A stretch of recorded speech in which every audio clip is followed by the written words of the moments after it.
Boa noite. A Rede Bandeirantes de Rádio e Televisão começa agora ao vivo aqui do seu estúdio no Morumbi, em São Paulo, mais uma entrevista coletiva.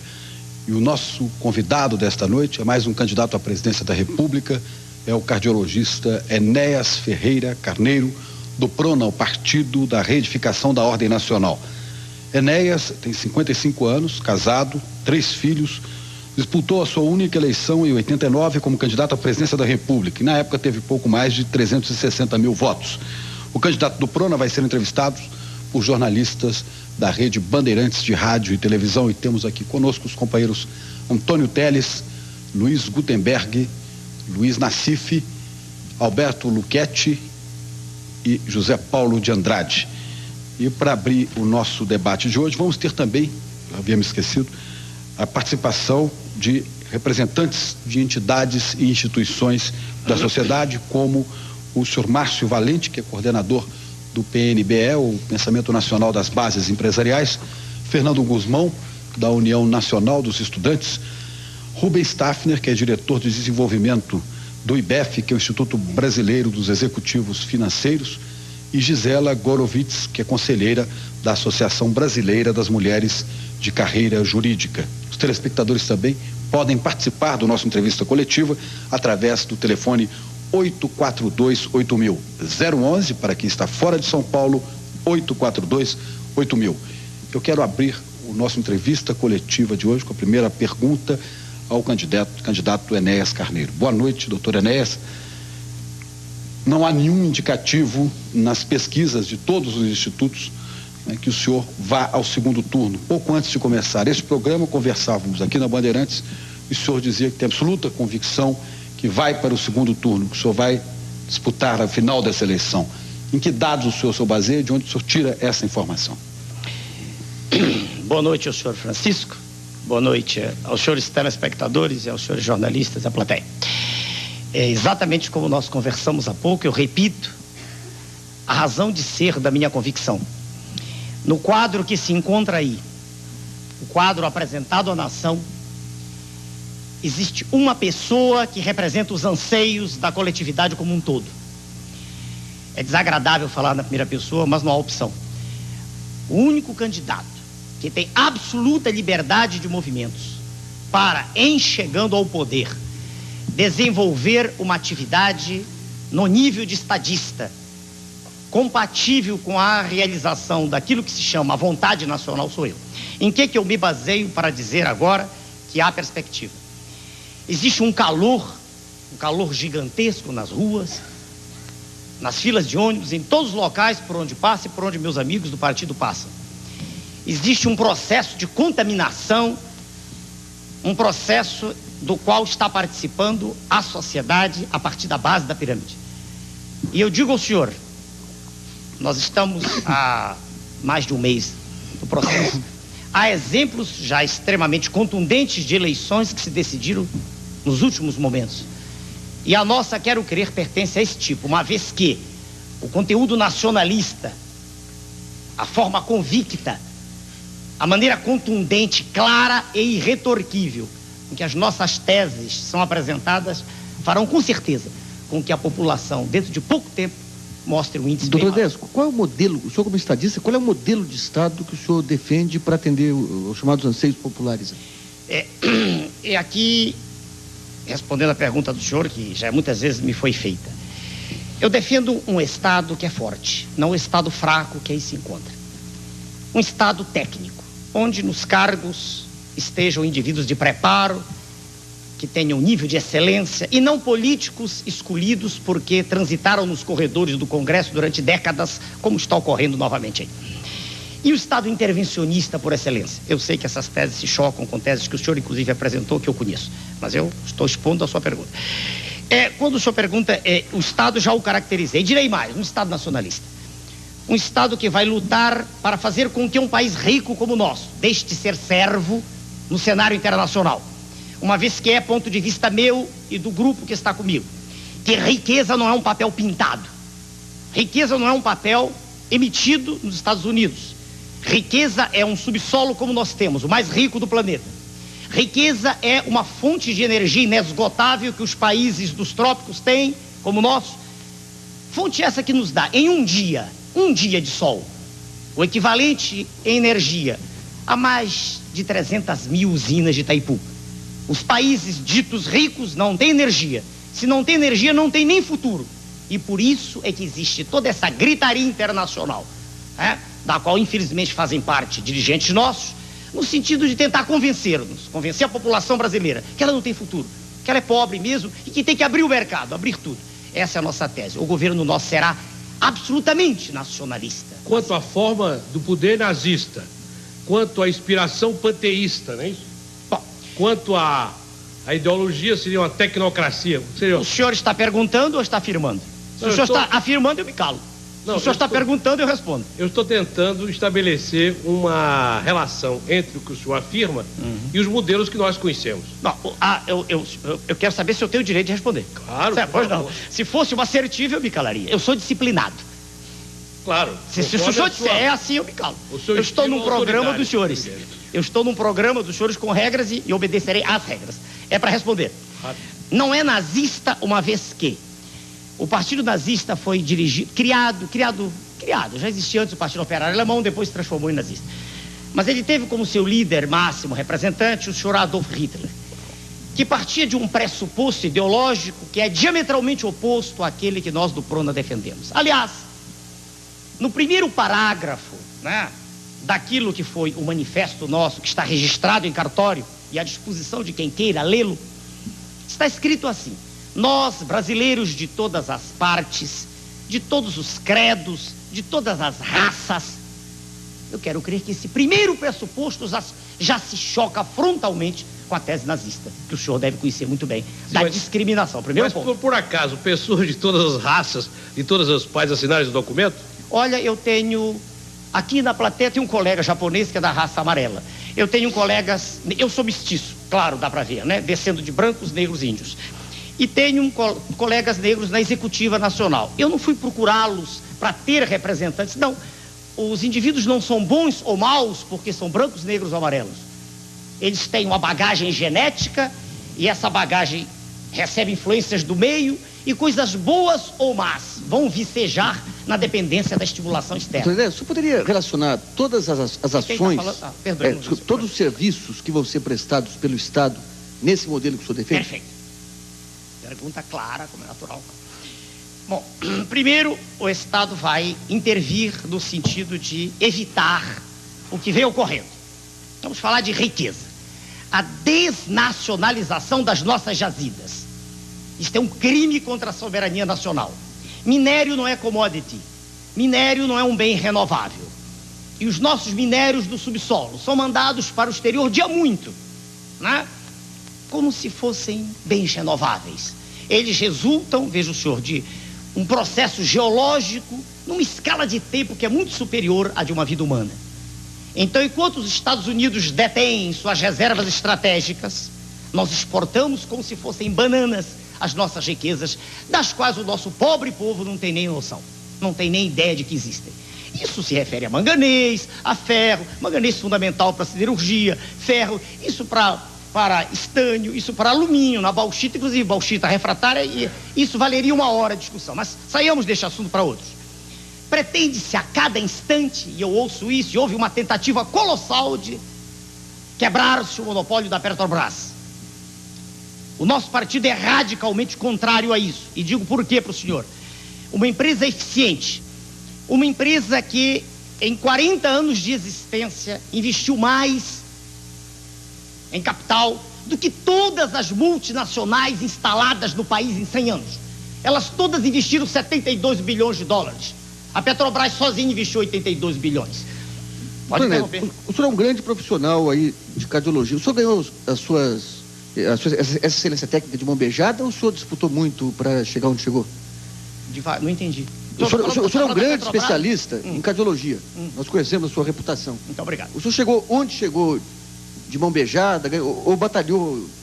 Eu cheguei através de um esforço extremo, que é o esforço que a Petrobras fez desde 1954. Por que peraí. A Petrobras perfurou algumas centenas de poços. Nos Estados Unidos, eles perfuraram dezenas de milhares. Estão num patamar que é pequeno. Por que a competição pode ser ruim para a Petrobras, no caso? é simples. Petróleo é energia. Aliás, do nosso ponto de vista, está saindo isso no nosso livro, que estará, se Deus quiser, para toda a imprensa à disposição, lá pelo final do mês, o nosso projeto completo de governo. A Petrobras, o senhor perguntou em que seria, perdão, perdi. Por que a Petrobras, a competição seria nociva a Petrobras se ela será tão estimulante em outras áreas? Sim, eu respondo ao senhor. O grande problema não é a competição, ela é extremamente válida em muitas áreas. A questão é que energia é poder. Energia, não há nada que se faça no mundo sem energia, nada. Nem no nível da matéria inanimada, nem no nível da matéria viva. Se nós não nos alimentarmos, dentro de pouco tempo pereceremos. E, no nosso ponto de vista, é perigosíssimo, dado um fato que é notório para qualquer pessoa que tenha um mínimo de lucidez ou poder que tem o capital estrangeiro aqui, hoje, no nosso país. É perigoso, do nosso ponto de vista, que se quebre o monopólio, no sentido de que atrás de capital nacional, quer dizer, como existem de mineradoras, quer dizer, como o ICOME, por exemplo, um nome nacional, mas atrás venha um potencial gigantesco, né, de países do primeiro mundo, do G7, e que nos tire aquilo que nos dá soberania. Nesse sentido apenas, nesse momento em que nós dizemos que não faz sentido, do nosso ponto de vista, que se abra o monopólio. Mas deixa eu só entender Entendi perfeitamente, senhor. Jazida embaixo da terra não é riqueza. Opa, aí eu discordo do senhor.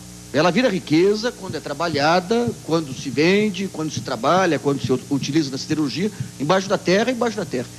Como é que o senhor pretende, no caso aí, segurando as jazidas, como é que o senhor pretende fazer uma exploração? De que capital que o senhor acha que o Brasil pode dispor para fazer uma exploração? Qual seria a exploração racional dessas jazidas? Perfeito. Bom, primeiro, eu me permito discordar do senhor, e não vai nisso de respeito. É o natural nas discussões, claro, né? O papel não é riqueza. O papel é apenas um instrumento de troca, mais nada. Riqueza é aquilo que eu tenho, aquilo de que eu posso lançar mão. O minério é riqueza. Se o senhor disser, não é em ato, do ponto de vista aristotélico, é em potência, sim. Mas pode ser transformado. Precisaremos de um empurrão. Nós temos hoje riquezas em papel no Brasil que estão se esvaindo de forma criminosa. Isso não é noticiário, né? Isso não sai nas primeiras páginas. Honra ao mérito, há poucos dias atrás saiu no jornal O Globo, né? Uma notícia pequena, mas saiu.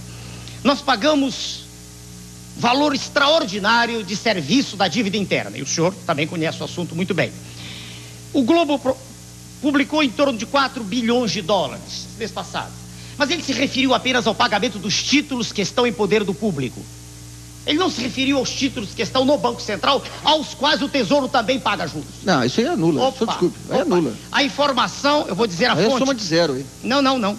A informação, chequemos depois. Os telespectadores, os senhores, é do professor Dércio Garcia Munhoz, que é titular de Política Econômica da Universidade de Brasília. É equivocada essa informação. Então o senhor discorda do professor Munhoz. Muito bem.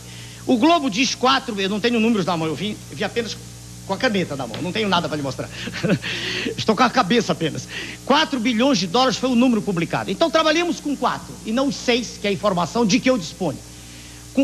Ano passado, em 93, agora o dado é oficial, não há como negá-lo. O Serviço de Saúde todo do Brasil teve um aporte de 6 bilhões de dólares, quando deveria ter de 12. Então o senhor imagina, aceitando o seu número, que eu não tenho como provar que o meu é real, quase tudo que se gastou em um ano está sendo gasto. Tudo bem.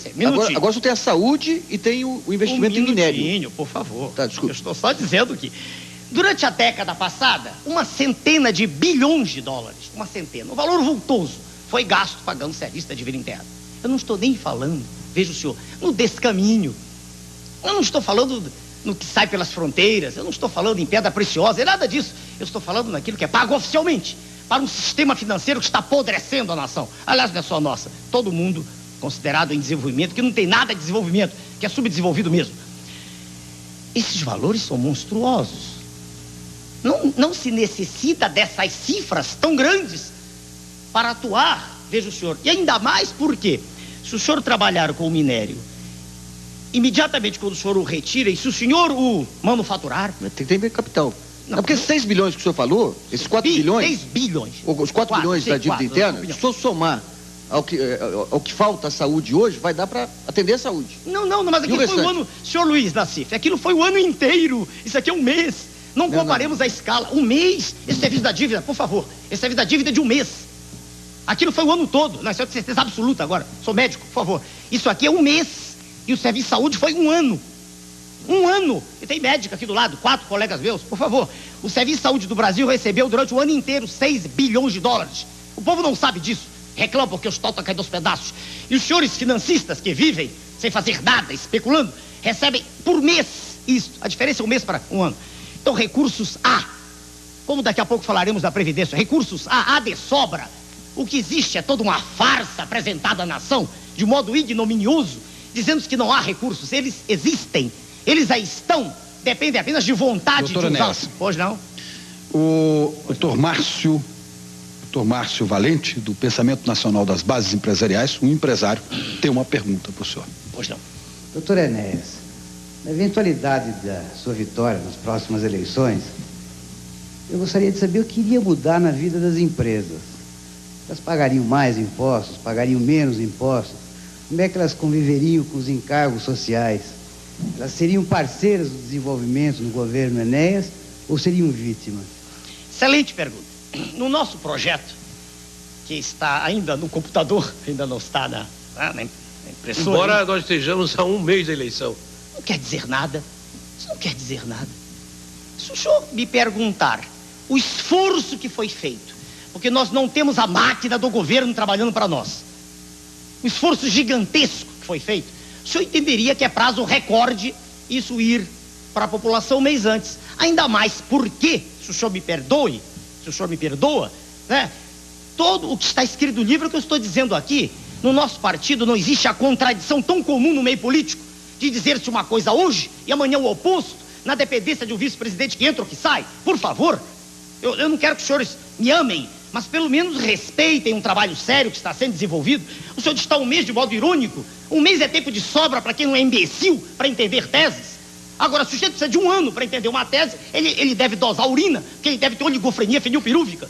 É muito por favor, bom isso. algum minutinho, eu É muito bom isso. Não, agora, por favor. A pergunta do Muito senhor bom. Márcio Valente, do PNB, por favor. Posso responder, por favor. Como é que é o negócio? Senhor Márcio, eu repito se for preciso daqui a pouco. Senhor Márcio, não há contradições. Empresa é fundamental, quando se fala em economia de mercado. O Prona não é socialista, ponto. Não tem essa posição dúbia, ambígua, de se dizer, quando interessa, a favor da iniciativa privada. Quando interessa, não.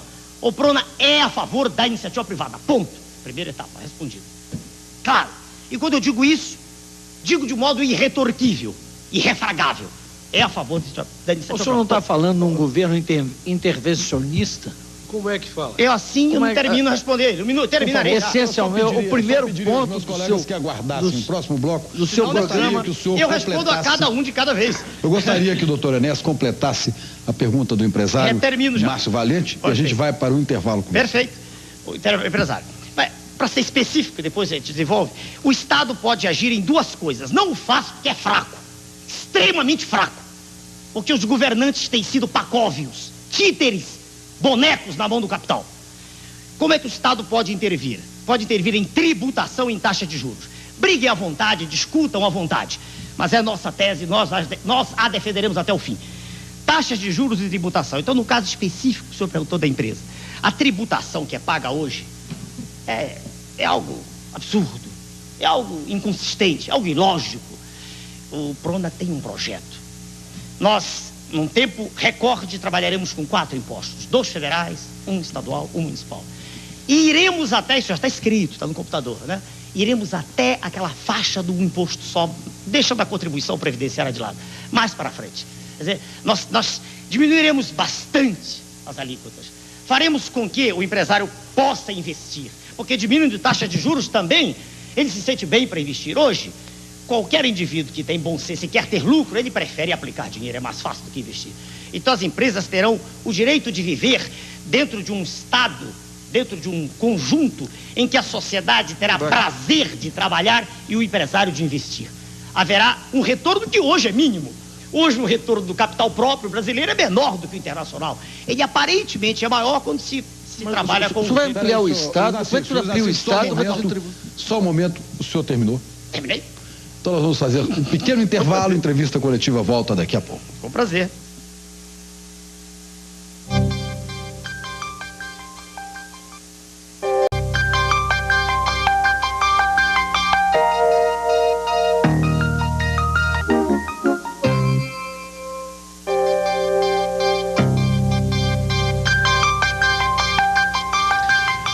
Rede Bandeirantes de Rádio e Televisão em entrevista coletiva, e hoje o nosso entrevistado é o candidato Enéas Carneiro do Prona, candidato à presidência da República. Eu tenho duas perguntas aqui de telespectadores, doutor Enéas. Um vem de Guarulhos e outro de São Paulo, Nelson Oliveira e Adnan Abbas. Eu vou juntar as duas porque, de certa maneira, elas têm um ponto em comum. O senhor eleito, pergunta o senhor Nelson, fechará o Congresso? E o senhor Adnan Abbas pergunta se o senhor não se considera um verdadeiro ditador. O segundo nome, não gravei? Senhor Nelson, o segundo? Nelson Oliveira pergunta se o senhor vai fechar o Congresso uma vez eleito. E o segundo? E o senhor Adnan Abbas pergunta se o senhor não se considera um verdadeiro ditador. Para os senhores, cadê a câmera para lá agora? Para os telespectadores. Para os senhores telespectadores, muito obrigado pela pergunta. Para o senhor Nelson, resposta clara: fechar o Congresso não, é desnecessário.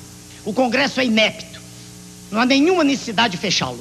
Diante de uma vontade forte, de aço, diante da determinação inequívoca de mudar os destinos da nação, coisa que não há muito tempo, diante de uma palavra que não tenha compromissos com grupos alienígenas, diante de uma determinação de fazer com que, de fato, exista uma vontade nacional a favor de toda a sociedade, o Congresso naturalmente seguirá o seu caminho, que é o de defender também a sociedade.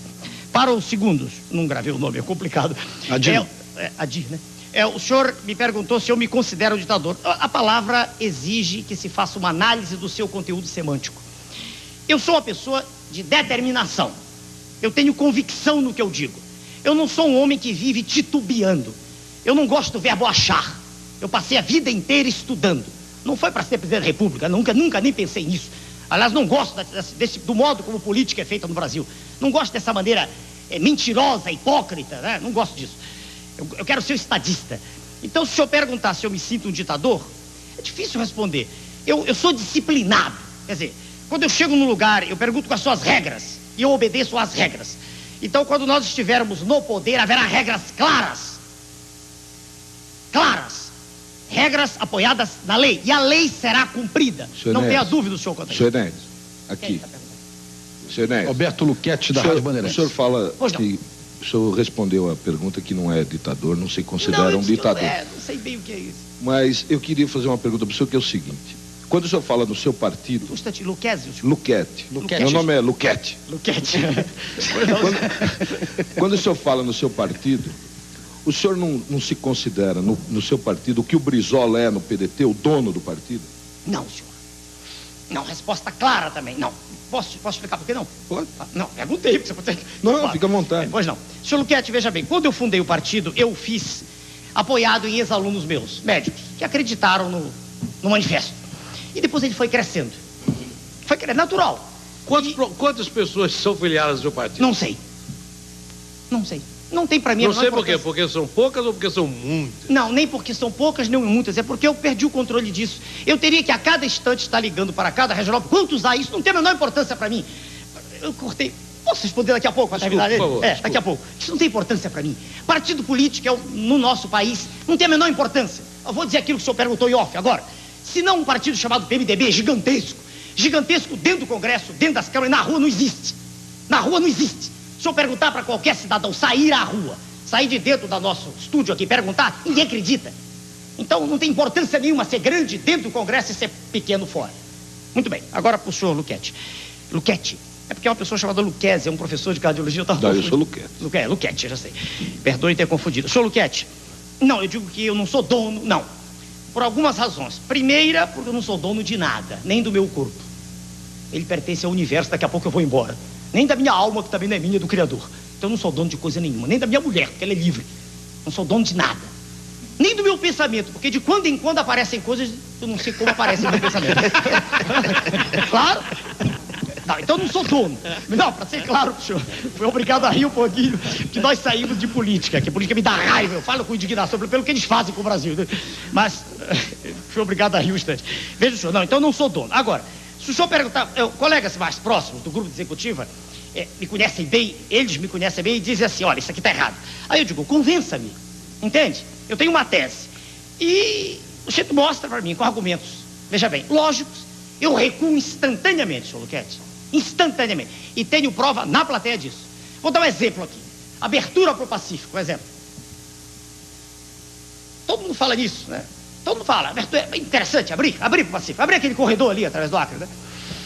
E aí eu tenho no partido um elemento extraordinário, infelizmente não pôde estar hoje aqui, o almirante Roberto Gomes Silva, conhecedor profundo de geopolítica, com quem aprendo muito no convívio. Existe respeito recíproco, como deve existir entre as pessoas, e ele me mostrou que isso não é tão importante assim, não. Ninguém está falando nisso, eu sei, só para dar... Então eu ouço. Agora, se eu vejo o menor interesse, veja o senhor, de alguém tirar proveito próprio, aí, perdoe, eu sou radical, não aceito. O partido, a meu ver, ele deveria se estruturar pensando na nação, pensando em nós, nos nossos filhos, pensando na sociedade como um todo. Não devia ser de um grupo, não devia ser partido assim como uma parte da sociedade, não. Ele devia ser um pensamento.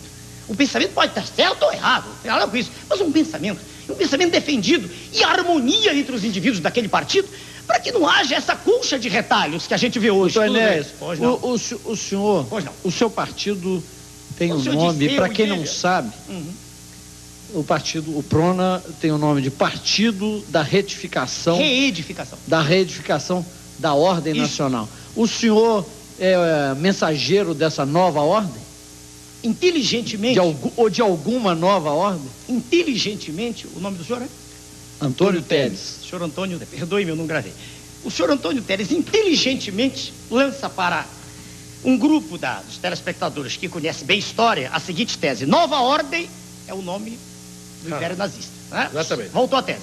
E Nova Ordem também é o que pretende um grupo hegemônico do mundo, que tem também uma nova ordem. Não. Mas não é reedificação da ordem, então é uma nova ordem. Se o senhor quiser que a gente fique discutindo questões dessa natureza, quer dizer, do vernáculo, quando eu quis dizer reedificar, não é nada novo, é trazer o que já existia. Posso explicar? Reedificar é edificar de novo, é trazer a escola pública que já existiu, a escola séria, a escola onde o professor era respeitado, o professor ensinava e o aluno aprendia, e não esse faz de conta de hoje, em que não há compromisso. O professor diz: não, nós estamos aqui para debater, e sentam-se em torno de uma mesa e todos debatem. Bom, eu entendo debate sobre um tema quando o grupo que ali está entende do tema, mas o papel do professor, principalmente da escola básica, é ensinar, é transmitir conhecimento e também formar. Informar e formar. O debate é a posteriori. Então, o que eu quero é reedificar, é trazer de volta a escola que já existiu, é trazer de volta o hospital público que já existiu. Não precisa ser um hospital grande, a unidade de saúde pequenininha, o posto de saúde, onde hoje só se toma vacina e só se faz tratamento tuberculose. Então o senhor está propondo uma ordem antiga. Isso, a volta. Agora falamos a mesma língua. Então não há nova ordem. Esqueçamos esta expressão porque ela é ruim para os tímpanos. Ela quer fazer crer ao telespectador uma associação que me desagrada. Ela não existe. Quando me comparam a um ditador apenas porque eu sou uma pessoa que é contundente quando fala, que acredita no que diz e que não está preocupado com o que vai dizer agora, porque na dependência do que disse ontem, eu não gosto da comparação. Entende? Quer dizer, nada de nova ordem. É aquilo que já houve. É o respeito ao cidadão. É a construção da cidadania. É o valor de civismo. É a bandeira, é o hino nacional. Pronto, falei de novo. Doutor Enéas, Fernando Guzmão, da União Nacional dos Estudantes, tem uma pergunta para o doutor Enéas. Pois não, senhor Fernando. Doutor Enéas, minha pergunta diz respeito a um tema que o senhor estava abordando, que é a educação. Pois não. E a preocupação da grande maioria dos estudantes.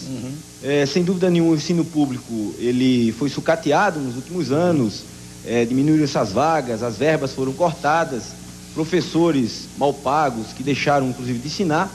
E isso, paralelamente, aconteceu com a ampliação do ensino privado.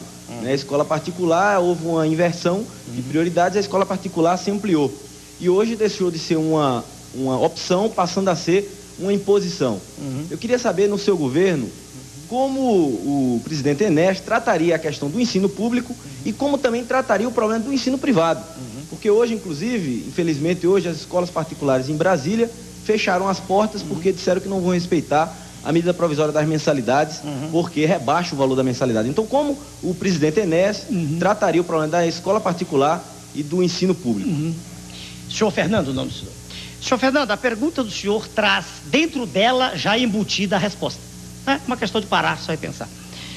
Se eu disse que pretendo trazer, eu e o grupo que está comigo, se nós pretendemos trazer de volta o que já existiu, é evidente, é axiomático, é inconteste, é inconcurso, que a escola pública vai ter nível de excelência. O nosso professor do curso primário, porque hoje é primeiro grau, esse amálgama em que se misturaram a problemática da criança e do pré-adolescente, foi tudo misturado, esse primeiro grau, nesse monstrengo que é Estado educacional, isso vai acabar. Vai voltar a haver a separação, como era no passado, primário, bonitinho, e o ginásio. Dê o nome que quiser isso, os nomes não têm importância, mas vai ser separado conosco. Isso estará publicado aqui. Aliás, há uma conferência de educação agora para a qual eu também fui convidado por força da lei, senão não teria sido, claro. Né? Claro. Então, veja bem, vai voltar essa escola sendo de excelência, como a escola que eu tive, onde aprendi a falar e escrever corretamente. E vai ser assim, porque vai ser feita uma cruzada cívica a favor da língua nacional também, de respeito ao vernáculo, dessa escola onde o professor vai ser bem pago. E há recursos também para isso. Não me venham com essa história que não há recursos de novo, né? Há recursos de sobra. O professor vai ser obrigado a ser reciclado. Deputados não vão para o exterior com vantagens diárias de algumas centenas, $500 dia, para passear no exterior, não aprender nada, né? Porque não se pode investir em professor de modo contundente e exigindo dele o cumprimento. Então a escola vai ter nível de excelência, a primária, a básica. Com isso, o governo não tem o direito, veja o senhor, de fechar a escola particular, não. Senão estaria havendo uma contradição com a primeira tese, que nós respeitamos a iniciativa privada. Agora, a escola particular vai existir, mas no meu tempo, eu me lembro, do meu lado, naquela escola que era de Madeira, lá em Rio Branco, Acre, diretora viva ainda, né? Saudação à senhora Clarice Ficuri, diretora, estou falando para a tela, a senhora Clarice está viva ainda, diretora da minha escola, que era de Madeira, hoje está de alvenaria, só que a qualidade caiu muito de ensino, muito. Veja o senhor, naquela escola havia ensino de primeira categoria. Os indivíduos, filhos de famílias abastadas, para lá iam com prazer, os pais mandavam, o senhor está entendendo? Assim como eu não vou pegar o indivíduo está na economia informal, agarrá-lo e dizer venha para a empresa, não é isso. Vamos fortalecer a empresa, vamos investir na empresa, vamos fazer com que o empresário tenha segurança, tranquilidade para trabalhar. E aí o indivíduo que está na informalidade, ele pouco a pouco vai preferir a estabilidade. Assim também a escola particular. Pouco a pouco irá sendo drenado esse contingente enorme que está na particular e irá caminhando para a pública. Espera aí, uma coisinha a mais. Agora, no segunda pergunta, o senhor falou sobre a lei. Brasília, senhor Fernando Guzmão, em estando no poder, nós somos a favor da lei. A lei tem que ser cumprida. Se ela é boa ou má é uma questão a ser discutida a posteriori. O senhor entende? Lei existe para ser cumprida. Em 89 eu dispunha de 15 segundos para falar. Falava 14, eu cumpria a lei. Entende? Lei existe para... Senão não é lei. O senhor está entendendo? Então, se o senhor perguntar a minha opinião sobre o que está ocorrendo, eu sou radicalmente contra. Mas eu não tenho poder para intervir. Entendeu? Se a lei, se há uma medida provisória que determina isso ou aquilo, ela tem que ser cumprida a ponto final. Mas o que eu perguntei é o seguinte, qual o tratamento que o senhor daria? Porque a escola particular hoje, pelo quadro do ensino público, ela na verdade é uma escola obrigatória.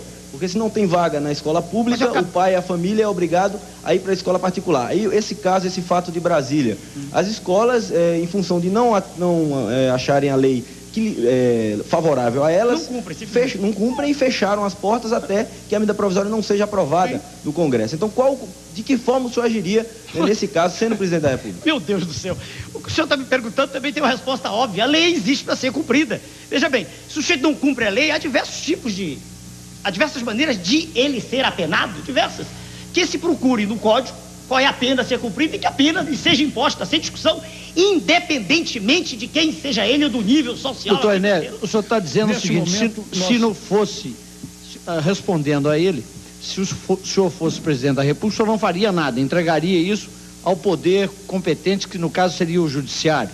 É isso que o senhor está dizendo? Peraí, um minutinho. Não teria nada a fazer? Eu nem parei aqui para examinar a questão. Eu não sei qual é o artigo. Eu estou perguntando porque ele fez uma pergunta, como é que o senhor agiria? Mas veja bem, o senhor está dizendo que... Cumpra-se a lei. Cumpra-se a lei. Então o senhor não faria nada... Peraí, não é não fazer nada. Convocaria o judiciário para decidir. Eu não sei, estou dizendo para a nação, qual é o artigo. Eu não sou doutor em direito, eu só estudei direito constitucional, a única parte de direito que estudei. Eu nunca disse que era doutor em direito, meu currículo completo. Veja bem, eu não sei qual é o artigo ao qual está havendo desobediência, mas deve haver uma penalidade prevista. Céus, entende? Então essa penalidade tem que ser utilizada. Esse indivíduo que está descumprindo... Aplicada pelo Poder Judiciário. Claro, pelo Poder Judiciário. O Poder Judiciário terá que fazer aquilo que deve. O presidente Itamar também mandou cumprir a lei. E foi cumprida? Não foi. Como que o senhor faz para cumpri-la? Porque Sua Excelência, o presidente, não usa dos poderes que tem. Então o senhor usaria? Ah, sem dúvida. Mesmo... Sem dúvida. Mas quais os poderes do presidente aí sobre o judiciário? Opa. Vamos aí que está a história. Vamos bem devagar. Eu pediria que o doutor Enéas guardasse esta resposta para daqui a pouquinho, depois do nosso intervalo.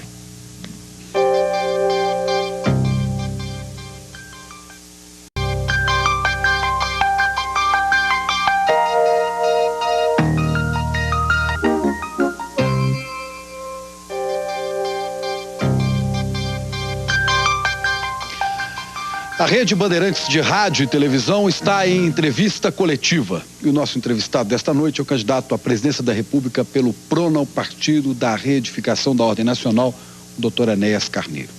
No bloco anterior, havia ficado uma pergunta aqui do nosso colega Luiz Nassif. Eu pediria que ele refizesse a sua pergunta. Doutor Enéas, a pergunta é a seguinte: dentro de um regime democrático, aí é o judiciário, o presidente não tem poder de prisão. Então é nesse sentido que eu perguntei qual seria a sua atuação como presidente nesse episódio. Eu estava... Bom, só completando, eu gostaria de acrescentar uma pergunta de Alexandre Murrier, do Rio de Janeiro. De que modo o senhor acredita que o seu partido poderá combater de modo eficiente os oligopólios que dominam a economia brasileira, uma vez que cabe ao Poder Judiciário a competência de punir empresários desonestos e coisas do tipo? Okay. Acho que junta-se ali a pergunta do Luiz Nassif. O senhor Luiz Nassif primeiro. Senhor Nassif, veja bem, a tese que nós vimos defendendo há muito tempo é a seguinte: tudo funciona numa sociedade à base de exemplo, né? Isso a gente vê numa escola, a gente vê numa empresa, a gente vê numa família e pode ver numa nação que, por excelência como a nossa, e constitucionalmente mostrou que era no plebiscito, é presidencialista. Eu quero crer, não tenho como provar isso, que diante de um exemplo forte, esse exemplo vai se transmitindo à nação. Essa é a tese que eu tenho. Eu sei que o presidente não pode ele sair prendendo, não existe isso, é o judiciário que tem que fazer. Mas eu acredito que um exemplo de seriedade, de convicção, de ação plena, permanente, desde o primeiro momento, e não esse ato de ir e vir, que é comum na política brasileira, eu acredito que isso faz com que o próprio judiciário, que dos três poderes, a meu ver, é o que ainda tem mais força hoje, atualmente, né? Eu acredito que até ele também se engajará nesse processo. Essa é a minha maneira de ver. Zé Paulo de Andrade. Agora o senhor tinha alguém antes, não?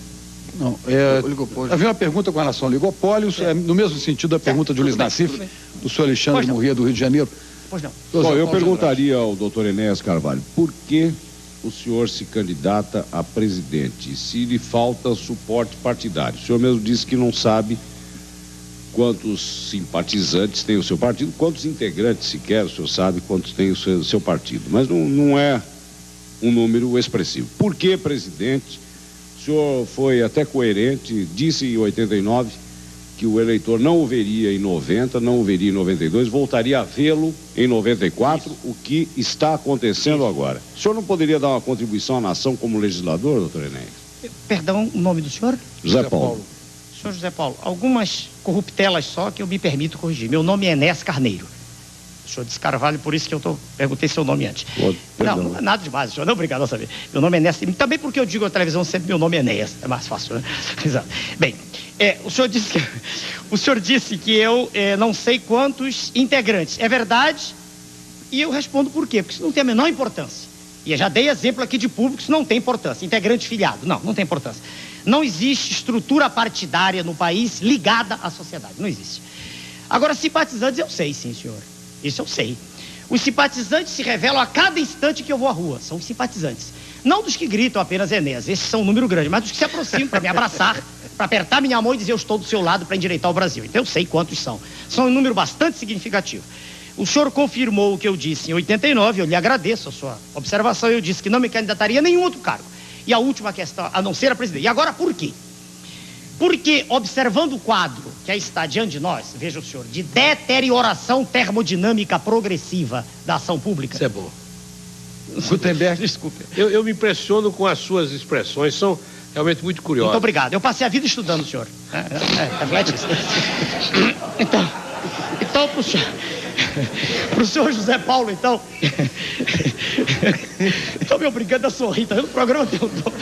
O senhor não está com problema de labirintite, não, não, doutor? Senhor, não. Hein, doutor Enéas? Não, nenhum. Não, porque fala daqui, o senhor olha para lá. Não, eu olho para cá, para que rir dali também. Tem problema de labirintite, eu conheço. Então, a natureza me deu um dom esse de fazer com que haja um ambiente descontraído, as pessoas riam, isso me agrada. Isso é um dom do Criador, né? Veja bem, eu não gosto é quando se mistura isso com as teses que eu defendo.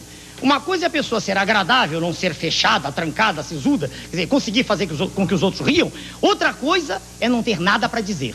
E como legislador, o senhor não poderia ser mais útil à nação? Não, deixa eu dizer, senhor Zé Paulo, né? Sabe por que não, senhor Zé Paulo? Um legislador, por mais culto que seja, por mais interessado que esteja em resolver os problemas da nação, ele não consegue. Deixa eu dizer para o senhor, hoje quem manda na nação, realmente, e aqui fora não, eu estou dentro, quer dizer, mas fora, ninguém sabe, quem manda são os líderes partidários. O senhor ainda há pouco mostrou tanto apreço pela lei, agora o senhor está dizendo que o legislador não pode fazer nada? Uai, eu estou falando da coisa já feita. Se a lei existe, ela tem que ser... Se o legislador não é capaz de fazer a lei, como é que vai existir a lei? Mas se eu... Espera, ela aí está. Isso é um fato incontestável, como o senhor está aí e eu aqui. Se a lei aí está, boa ou má, ela é para ser cumprida. Em nenhum momento alguém me perguntou se ela é boa ou má.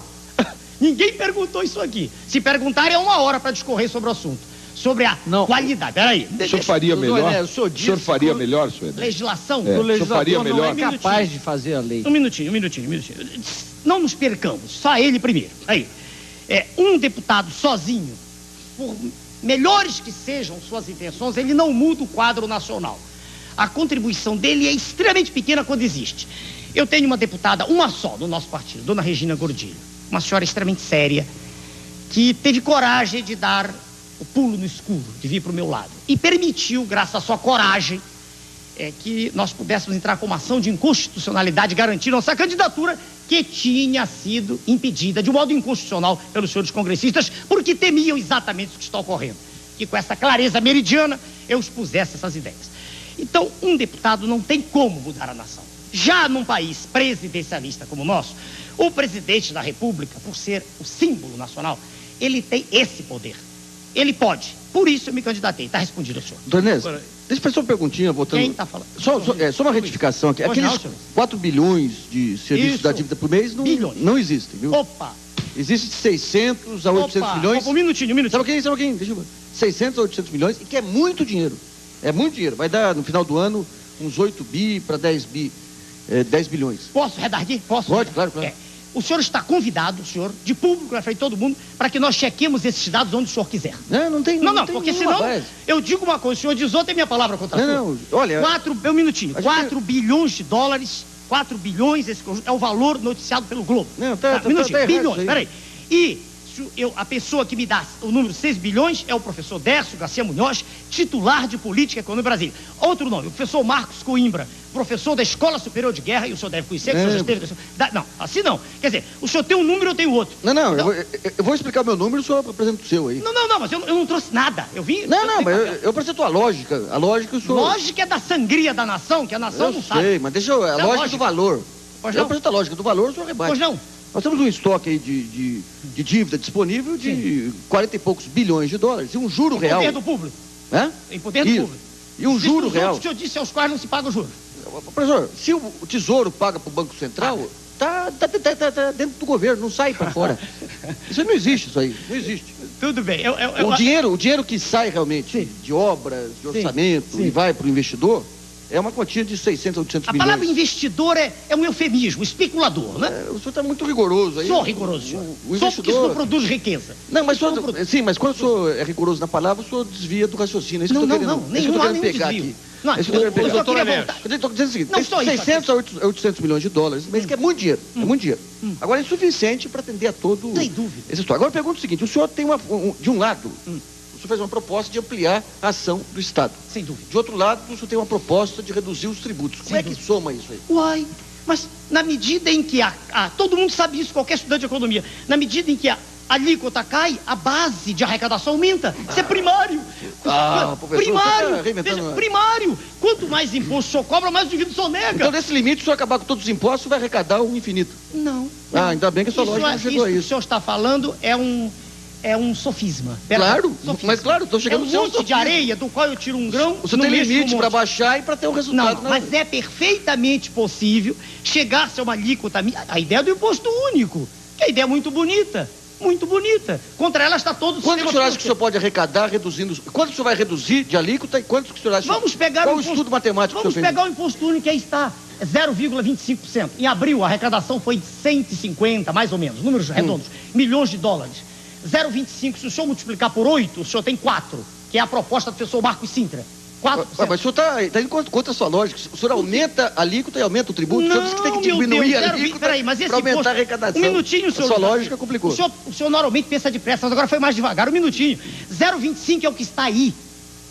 A ideia do imposto único é 4%, não é 0,25%. Ué, mas o senhor mesmo disse que quando aumenta impostos, reduz a arrecadação. Por favor, mas ele substituirá todos os outros, senhor. Mas o senhor está falando meu. Que isso? A sua lógica não está batendo. Não, está certo. O senhor que não está acompanhando. O IPMF foi mais uma sordidez que o governo fez contra todos, contra até as empresas.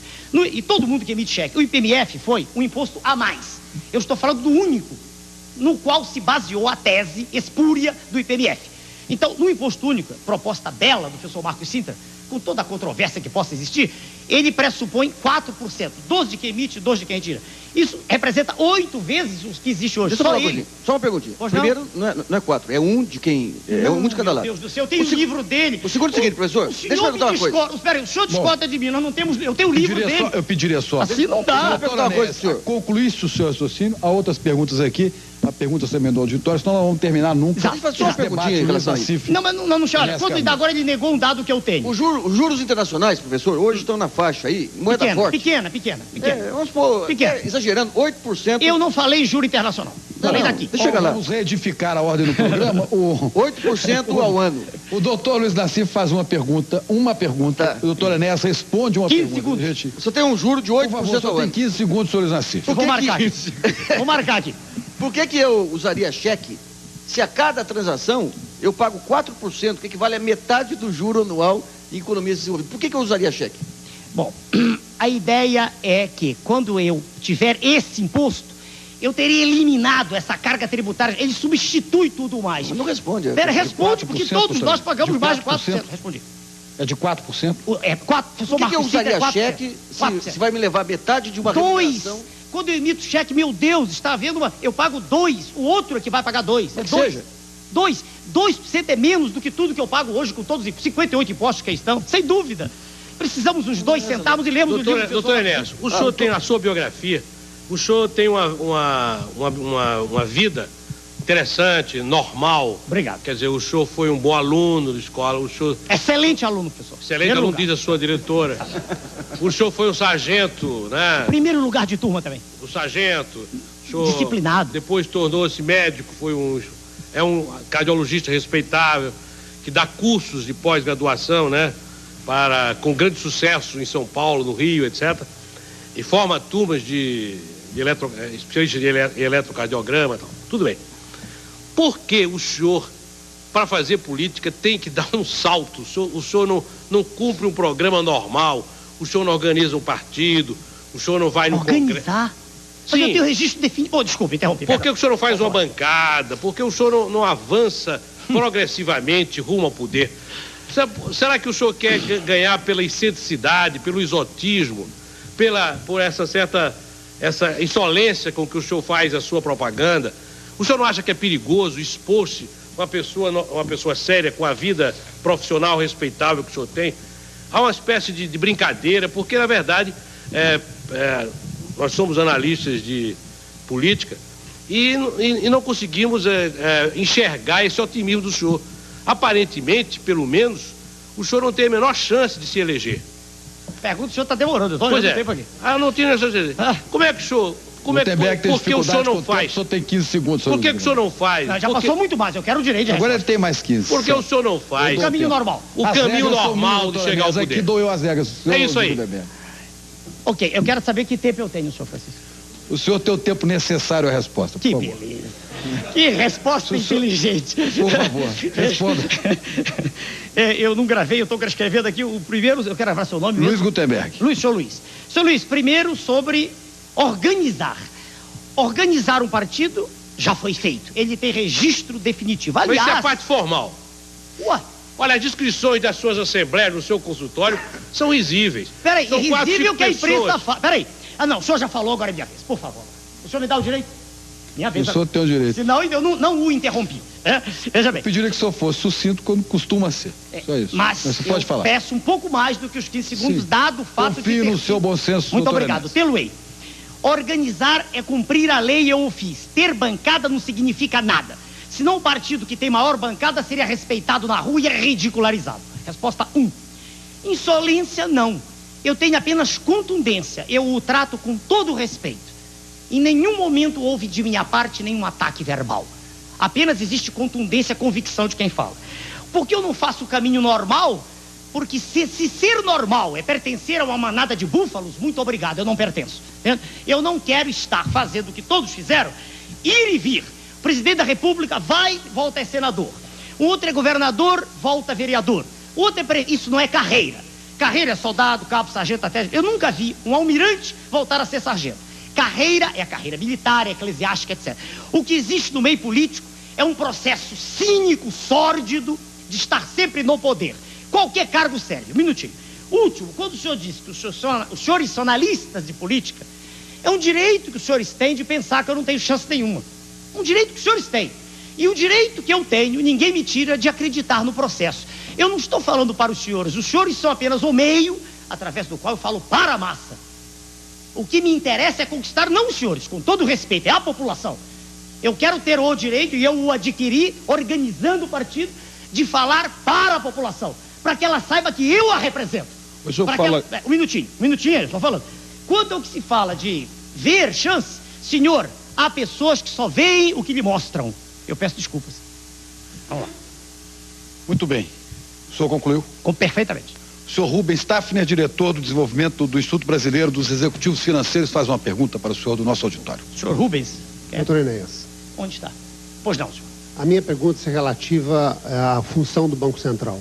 O mercado financeiro representa uma parcela importante da economia nacional, onde participam todos os segmentos da sociedade. E é necessário que esse mercado tenha tranquilidade suficiente e não fique sujeito às oscilações políticas. Bom, como é que o senhor entende a atuação do Banco Central? Como é que o senhor vê um Banco Central independente? Bom, esta também é pergunta de Gilberto Souza, do Rio de Janeiro, que nos telefonou no 842-8000. Qual a posição de Enéas em relação às atuações do Banco Central, do Banco do Brasil, também acrescentando, e da Caixa Econômica Federal? Perfeito. Para o senhor Rubens, com todo o respeito à sua pergunta, como toda pergunta merece, nós temos no PRONA posição clara e inequívoca quanto a isso. O senhor disse, em sua alocução, que o sistema financeiro precisa ter tranquilidade. Concordo. Mas eu discordo de que o sistema financeiro deva ser o segmento da nação mais privilegiado. Eu entendo o sistema financeiro como um dos elementos, não como o mais importante. Nós vivemos hoje, os países ditos em desenvolvimento, uma ditadura financeira. Ditadura pura do capital. E do pior que é do capital improdutivo. E eu respondo ao senhor, é nossa posição com a qual ninguém é obrigado a concordar. Nós pensamos assim, se o Banco Central for independente, vamos fazer eleição para eleger o presidente do Banco Central. Não vamos eleger o presidente da República. No nosso modelo, é nosso, ninguém é obrigado a aceitá-lo. No nosso modelo, o Banco Central estará afinado com a política da presidência da República. Pode haver um órgão intermediário, isso é irrelevante, mas estará afinado. Essa é a nossa resposta. Nós vamos fazer um pequeno intervalo, entrevista coletiva, volta daqui a pouco. Até já.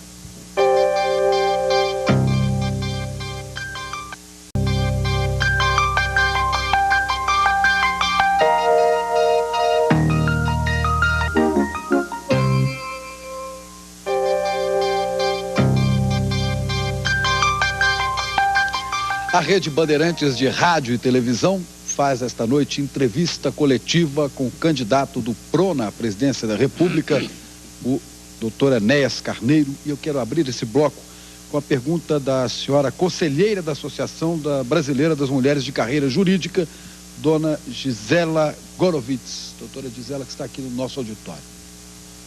Doutor Enéas, com os temas reforma agrária, escalada da miséria, o senhor armaria uma equação? Doutora, no nosso projeto nós imaginamos o termo reforma agrária, a expressão reforma agrária, como algo de muita controvérsia. Nós pensamos numa reordenação do espaço agrícola. A propósito, Luiz Dutra, de Três Lagoas, Mato Grosso do Sul, telefonou perguntando qual a política agrária do Imaginamos a divisão que já existe do homem do campo que quer produzir em dois grandes grupos. Aquele que quer produzir e já tem um certo nível de capacitação técnica, quer dizer, que já tem algum preparo e quer ser um empresário, e que não precisa do Estado a não ser como intermediador, uma espécie de bolsa de terras. E um segundo grupo mais numeroso, este sim que necessita de apoio específico no sentido de assentamento. Nós vemos o assentamento como algo factível, inclusive com desapropriação, mas com o Estado pagando o valor, quer dizer, o Estado adquirindo o endividamento. Será uma obra de cunho eminentemente social, sem que se espere com isso o aumento de produção. O segundo grupo, sim. O aumento de produção, do nosso ponto de vista, pode ser obtido utilizando os recursos que aí estão. Se nós compararmos as áreas agricultáveis daqui do nosso país com o do NAFTA, por exemplo, proporcionalmente, nós não temos por que temer. A nossa safra tão decantada de 76, 80 milhões de toneladas, ela passa a ser até insignificante. Nós acreditamos que o homem assentado deva ter assistência médica, as potencialidades dele devem ser estimuladas não só no sentido do trabalho agrário, como também outras aptidões que ele possa ter. É um projeto bem grande, né? O senhor falou em assistência médica, então, que é a sua especialidade. Eu gostaria de saber, então, assistência médica, pública ou privada, pública e privada. Qual seria a opção? A tese é a mesma que foi aduzida no início para a escola pública. O hospital público, ele não é do pobre, ele é do cidadão. Quando um cidadão comum, cai na rua desacordado, se ele tem se ele cai e ainda está consciente, ele pode, se tiver dinheiro, ele chama até o helicóptero. Mas se ele está desacordado, se ele cai desacordado, pobre ou rico, ele vai para o hospital público. O hospital público é o direito de todos. Então, da mesma maneira, o Estado vai intervir, vai fazer com que o sistema de saúde volte a ser o que Você acha que o médico tem que ser um assalariado, doutor Inés? Sem dúvida, como qualquer outro. Por que não?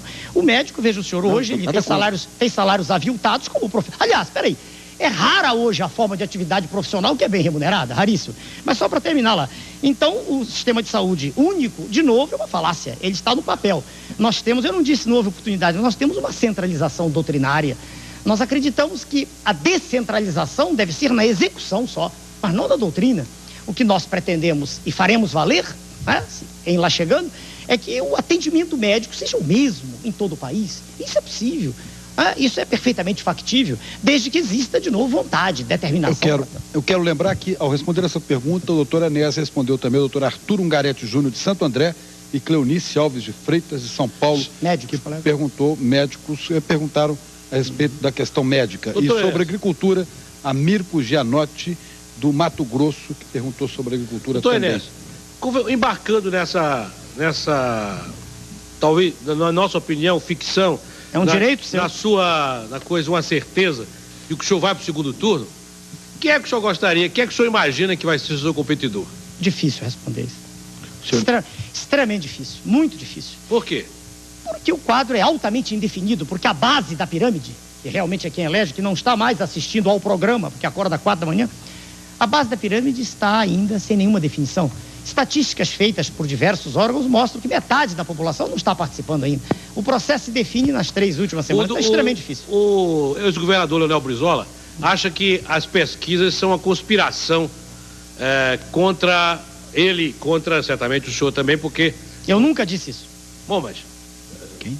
O senhor afirma que está bem, tem grandes possibilidades. As pesquisas dizem que não. As pesquisas retratam, veja o senhor, um instantâneo. Elas não são um filme. Elas mostram aquilo que elas viram, num universo que não é bem caracterizado. Elas escolhem um grupo ali, segmentam.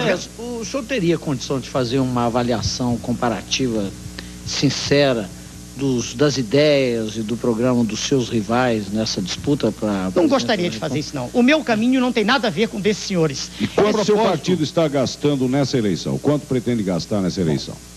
2 perguntas. Quanto está gastando? Até agora gastou do meu bolso, porque eu não vendi nenhum bônus. Nenhum. Não sei se em algum estado eu recebi um telefone celular no programa do seu Jô Soares, um programa que tem um tom diferente desse aqui, um programa, né, E um amigo meu mandou um cheque assim, particular para mim, até uma coisa assim, bônus, assim, quer dizer, o trabalho de campanha, não recebi nada. Então o que a gente, hoje a passagem foi paga pelos senhores aqui, tá? Então o hotel é pago, eu já disse isso em outros programas.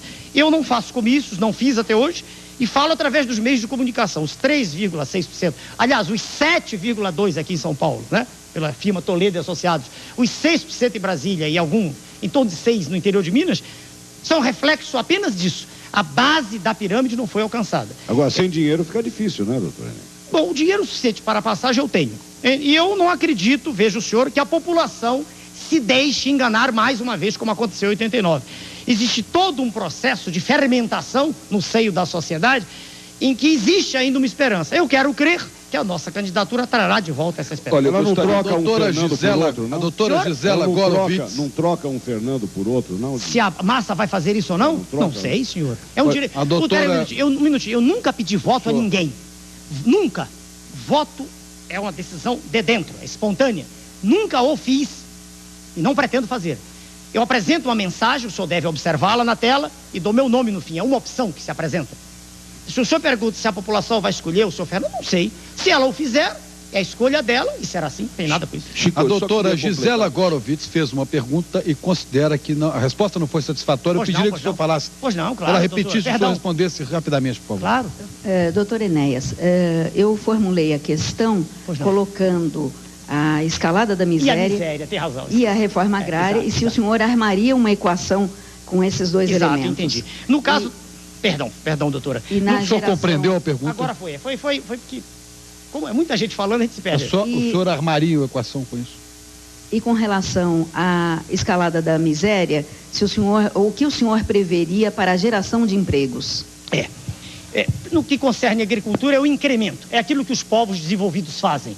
É tributar o mínimo e incentivar. O oposto do que se faz aqui. O senhor já falou sobre a agricultura? Já estou encerrando. Agora, na miséria. A distribuição de renda que aí está é de uma iniquidade social considerável. Eu só vejo uma maneira, senhora. Dividir o processo em duas etapas, quase simultâneas. Uma em que o Estado intervém, gerando empregos, algo parecido com aquilo que fez o senhor Roosevelt, Estados Unidos, o New Deal dele. Que cria empregos. Como a mão de obra nossa é em grande escala, sem qualificação, pequenos empregos, as ruas, tapando buracos, quer dizer...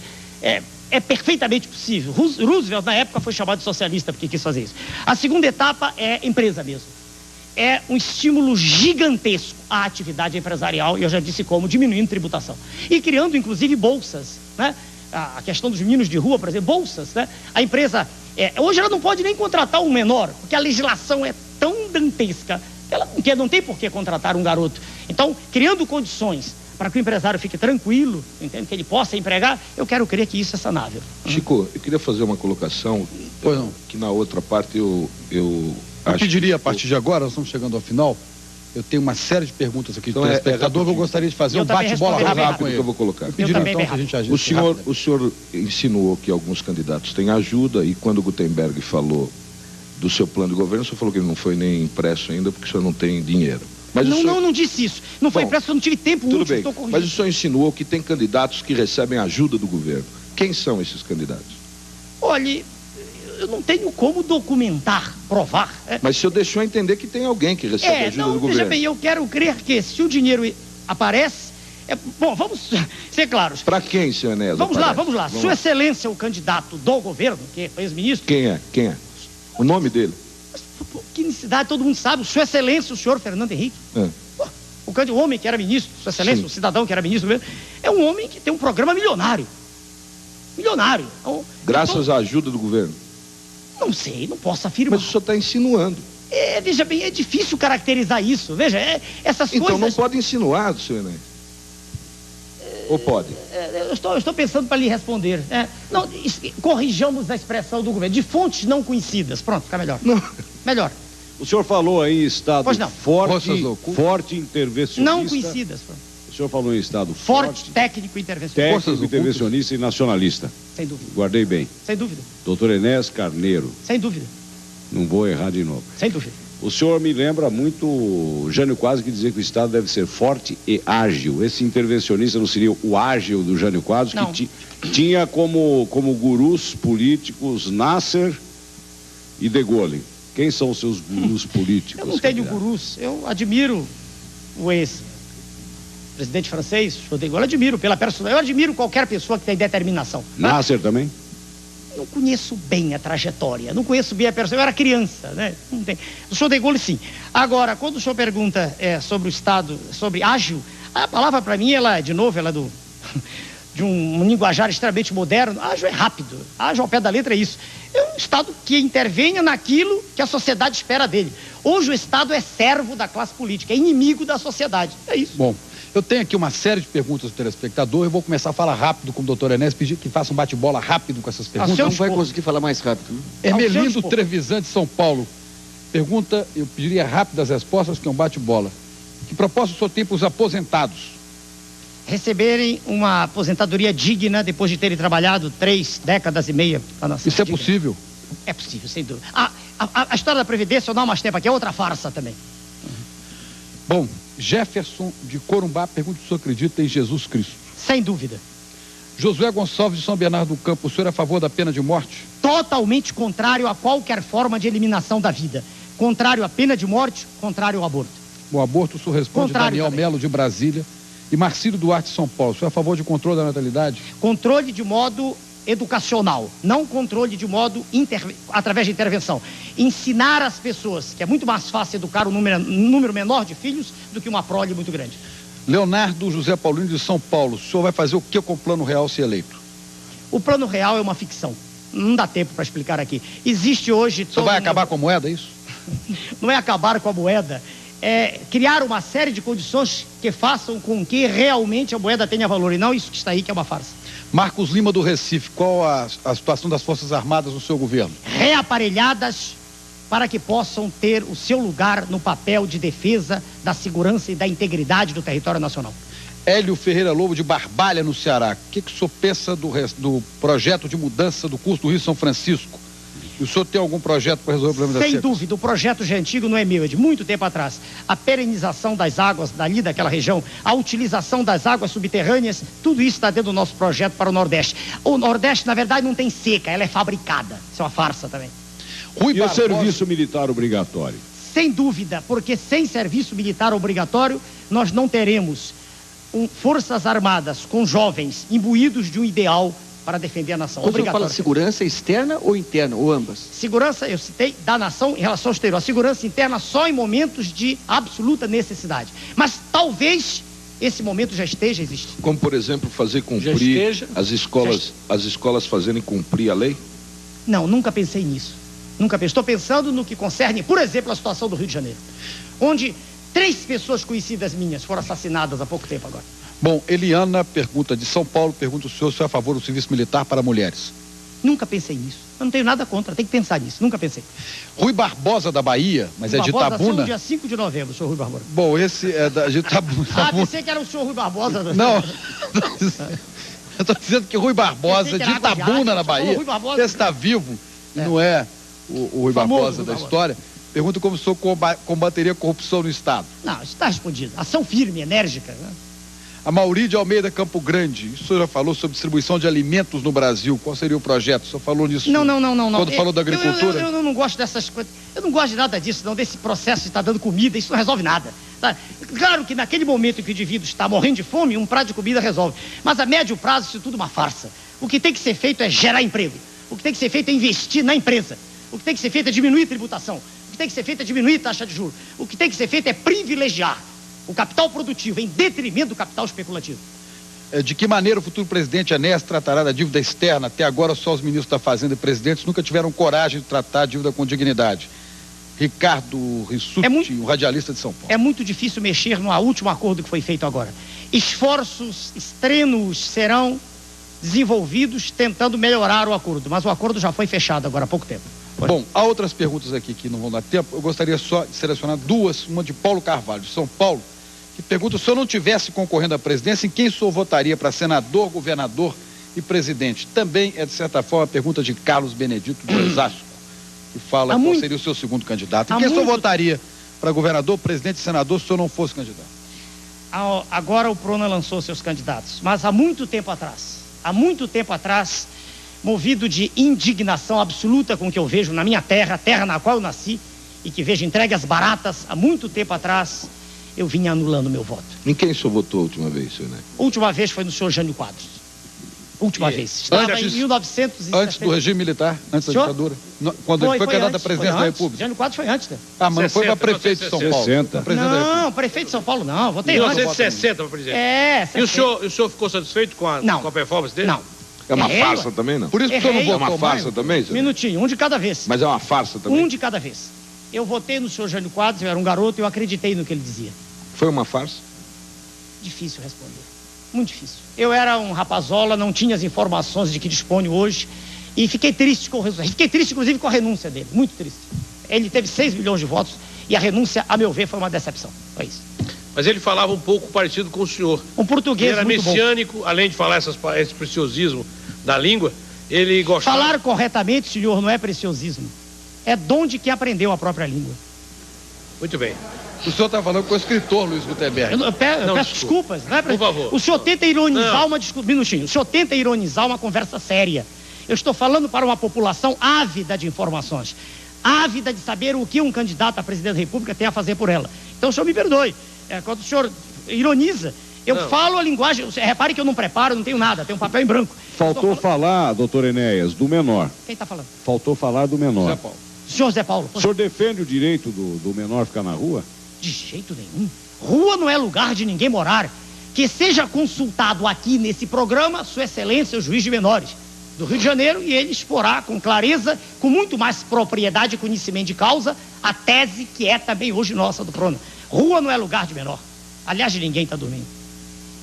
Eu estou satisfeito. Bom, Josué Machado, de São Paulo, pergunta como presidente da República que atitude o senhor tomaria com a situação que atualmente ocorre de violência no Rio de Janeiro. Acho que já foi respondido. E como o senhor se considera politicamente, ideologicamente, Pablo Vínias, do Rio Grande do Sul? Difícil. Definir linha hoje de atuação política é muito difícil. Esquerda e direita se mesclam hoje. Da esquerda eu tenho a vontade de ter uma sociedade com direitos iguais, onde todos tenham os mesmos direitos. Isso é da esquerda. Isso está escrito em qualquer livro clássico. Então isso eu tenho da esquerda, a vontade de uma sociedade justa. Não tenho da esquerda a vontade de fazer regime socialista. Quer dizer, aquela destruição da iniciativa privada, não. Da direita eu gosto da ordem. Eu não gosto da desordem da esquerda, da baderna, das invasões, não gosto disso. Então há elementos de um lado e de outro. Se o senhor me perguntar, eu sou um nacionalista convicto. Eu quero uma terra da qual nós nos orgulhemos. Eu quero uma terra que seja próspera para os nossos filhos, para os nossos netos. Eu quero uma terra que será, se Deus quiser, a maior nação do terceiro milênio. Eu quero uma terra que, já que detém tanta riqueza que o Criador lhe deu, ela seja realmente a terra. Se o senhor não realizar a sua expectativa de eleger-se em 94, o senhor voltará em 98? Não sei, senhor. Eu respondo sempre com clareza, não sei. O trabalho de 89 até aqui foi extremamente desgastante. Eu usei todo o tempo de que dispunha, entende? Eu gosto de estudar e nos últimos tempos tenho estudado apenas essas questões. Eu gosto de ciência, entende? O que eu vejo de falar de ciência política tem muito de política e muito pouco de ciência. Eu gosto de ciência. Se o senhor olhar meu currículo, eu passei a vida inteira estudando. E num determinado momento, em 89, eu me indignei com tudo que está aí. Com essa farsa que aí está. Essa mentira. Só um minutinho. Tá. O senhor está perguntando se vou candidatar de novo. Então, em 89, eu vi que tinha começado um processo gigantesco de conscientização da massa. Com 15 segundos apenas. Tanto que o partido obteve o registro definitivo.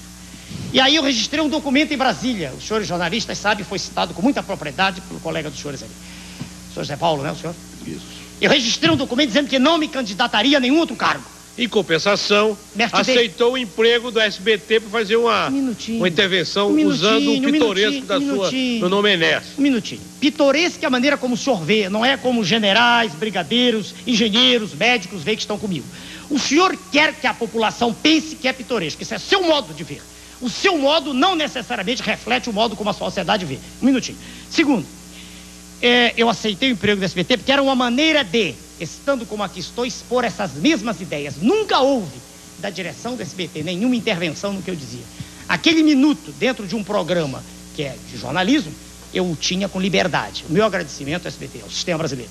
Então eu repito, naquela ocasião eu deixei no documento impresso a ressalva, que me candidataria outra vez, né?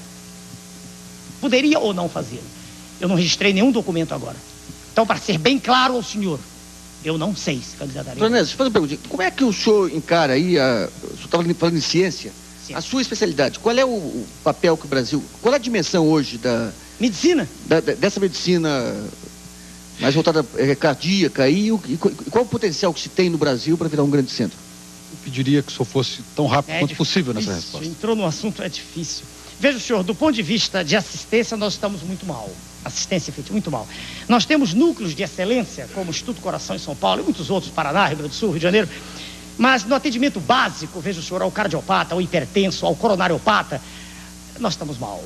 Nós estamos mal não é por culpa dos nossos colegas médicos, é por culpa do Estado, que está fraco, ineficiente.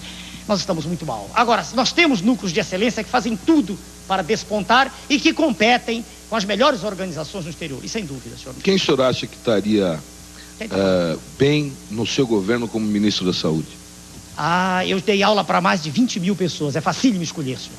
Mais de 20 mil médicos, facílimo. O senhor acha, o senhor falou agora há pouco que às vezes vem um pensamento que o senhor não sabe de onde. É verdade. O senhor acha que é uma força superior que o encaminha para ser candidato a presidente? Se eu respondesse isso de modo insensato, precipitado, eu estaria sendo mentiroso. Se eu dissesse ao senhor, agora, nesse momento, e para a população, eu sinto que Deus, eu estaria sendo, perdoe-me, ridículo diante de mim mesmo. Eu não sei de onde vem a inspiração, não sei. Se o senhor me perguntar se eu creio em Deus, creio. Mas eu não vou ser cínico de dizer aqui que recebi chamado, nada disso. Isso seria de um cinismo que eu não aceito, o senhor entendeu? Agora, se o senhor disser, de quando em quando o senhor recebe, digamos assim, no momento exato, a iluminação, quer dizer, aquilo que faço, o que eu respondo, o que tem que ser respondido, é verdade, acontece. Doutora Isso é uma dotação do Criador. Doutora Inês, nós vamos terminando o programa, mas tem 3 perguntas aqui que eu não posso deixar de fazê-las, de Alexandre Jardim, de São Paulo, Marcos Antônio da Silva, de São Miguel Paulista, e de Armindo dos Santos Ferreira, de São Paulo. O senhor é pessoa pública, o senhor não acha que sem barba ficaria com aparência melhor? Não acha que o tom de voz mais baixo ajudaria? O outro, que é um advogado, se tem alguma preocupação com o seu visual, talvez se o senhor cortasse a barba ficaria mais digerível ao quem vota. E Armindo dos Santos, se o senhor ganhasse a eleição, cortaria essa barba? Ela é ridícula. Estou feito esse tema. O senhor escolheu aquelas que são, por excelência, histriônicas. São 3. Sem dúvida. Inteligentemente, o senhor deu o tom que lhe interessa dar ao final do programa. Agora é minha vez de responder. Eu digo ao senhor que as outras já foram feitas. Certo. Essa é a interpretação que o senhor faz do meu trabalho. Sem dúvida. Não, do finalzinho só. Antes não. A barba não tem nada... Pois não teriam, o senhor me desculpe, elas não teriam tanta relevância quanto outras que foram feitas, e eu então as guardei por serem as últimas para o final. O senhor não vai receber todas. Vou responder. A barba não tem nada a ver com o processo político. Eu deixei crescer na década de 70, quando eu estava escrevendo um livro. O trabalho de ter que fazer barba todo dia me cansava, e eu, quando percebi, já estava, não era mais barbudo, já estava barbado. E gostei, deixei. Não tem nada a ver com o processo político. Sobre mudar visual, não. Eu sou assim mesmo. E para aquele que diz que é mais digerível, eu respeito o seu direito. Eu não estou pedindo voto ao senhor, estou me apresentando à população. E a última eu nem me lembro. Acho que era barba. Eu não notei barba e visual, a última eu não vi aqui. Era isso. É barba também. Muito obrigado aos senhores. O senhor está no equilíbrio, então. O que faltou lá, está aqui, está equilibrado. Muito obrigado pela sua participação na nossa entrevista coletiva. Doutor Enéas, eu agradeço aos meus colegas aqui presentes e convido para, novamente, na segunda-feira que vem, entrevista coletiva com outro candidato à presidência da República. E atenção, amanhã, às 10h30 da noite, aqui na Bandeirantes, com a mediação de Marília Gabriela, nós vamos ter o primeiro debate entre os candidatos à presidência da República, com a confirmação de todos os candidatos que aí estão, que asseguraram a presença